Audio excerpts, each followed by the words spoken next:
नमस्कार, मैं हूं शिखा शुक्ला और आप देख रहे हैं यूपी यूके लाइव। आइए रुक करते हैं आज की ताजा तरीन बड़ी खबरों की ओर। ये कहानी है देवरिया के रहने वाली रानी तिवारी की। एक ऐसी मां जिसे यकीन है कि इसी चौखट पर मांगी गई मन्नत ने उसे सूनी गोद की खुशियां दी थी। बुलडोजर चलने की खबर मिलते ही रानी गोरखपुर से सीधे देवरिया पहुंची और वहां जो कुछ हुआ वो श्रद्धा और विश्वास की एक अनोखी मिसाल है।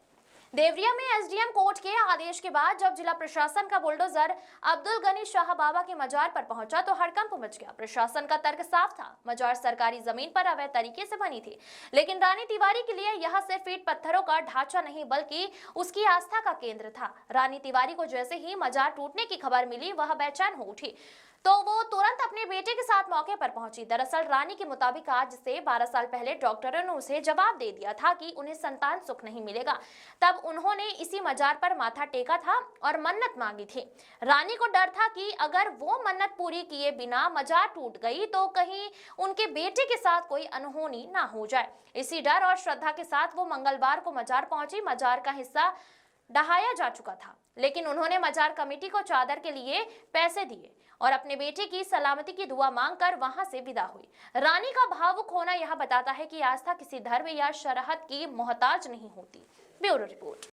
बाबा के पास आई थी जब मेरा बच्चा पहली बार एबॉर्शन हो गया था। मेरा डॉक्टर ने मना कर दिया था आपको कोई बच्चा नहीं होगा।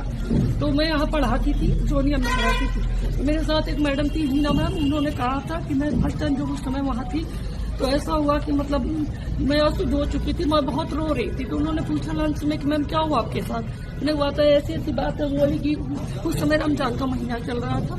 तो बोली कि मेरे साथ आप यकीन हो अगर तो चलो। मैंने कहा मुझे सब पे यकीन है, मैंने कभी किसी को देखा नहीं, देखा तो किसी को नहीं है। विश्वास पे ही मैं कहीं जाती हूँ, मंदिर जाऊँ चाहे भगवान को भी तो मैंने देखा नहीं। मेरा यकीन था मैं मंदिर में पत्थर फूक रहे थे, तो यहाँ भी तो मैं देखी नहीं हूँ, लेकिन विश्वास है अगर तो मुझे लेके चलिए। वो लंच टाइम में मुझे यहाँ लेकर आई थी और उन्होंने फातिहा या जो भी मुझे पता नहीं कि क्या बोलते हैं उसको, उन्होंने करवाया था। मौलवी साहब थे और उन्होंने मन्नत करी थी कि जब आपको बच्चा होगा तो आप यहाँ चादर चढ़वाएंगे और बच्चे को दर्शन कराएंगे। और मेरी ये गलती है कि मेरा बच्चा 12 बरस तक हो गया, मैं नहीं आ पाई थी। और फिलहाल मैं 1 महीने से गोरखपुर थी, मेरी भतीजी हुई थी तो मैं वहाँ मुझे पता चला कि मतलब ये टूट रहा है तो मैं वहाँ से भगे आई। रात में आई हूँ, मैं इससे बोली कि चलो पहले हम लोग वहाँ मजार पे चढ़ाते हैं। मेरे हस्बैंड पंडित है, वो मुझे कभी आने नहीं देते यहाँ। मैंने कई बार उनसे कहा था तो उन्होंने कहा कि तुझे जाना है जाओ, मैं नहीं जाऊंगी। तो इसलिए मैं अपने हस्बैंड को बताई नहीं हूँ। वो मार्केट में आए, मुझसे क्या काम है, मुझे शॉपिंग करनी है।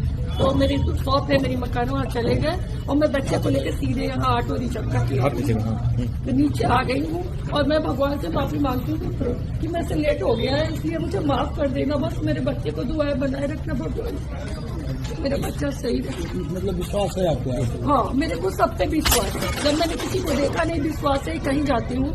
मैं तो ओंकारेश्वर महाकालेश्वर तक गई हूँ और मेरे पापा मतलब बीएसएफ में थे, तो कमांडेंट थे मेरे पापा। तो बीएसएफ क्या करने आई हैं यहाँ पे? मैं चादर चढ़ाने अपने बच्चे की मन्नत पूरी करने आई हूँ सर। क्या नाम है आपका? रानी तिवारी नाम है। कहाँ के रहने वाली हैं? यहाँ देवरिया से ही हूँ। आपके हस्बैंड क्या करते हैं? मेरे हस्बैंड मतलब खुद की दुकान है, गाड़ी सर्विसिंग होती है। आप क्या करती हैं? मैं टीचर हूँ, मैं टीचिंग करती हूँ। ठीक है।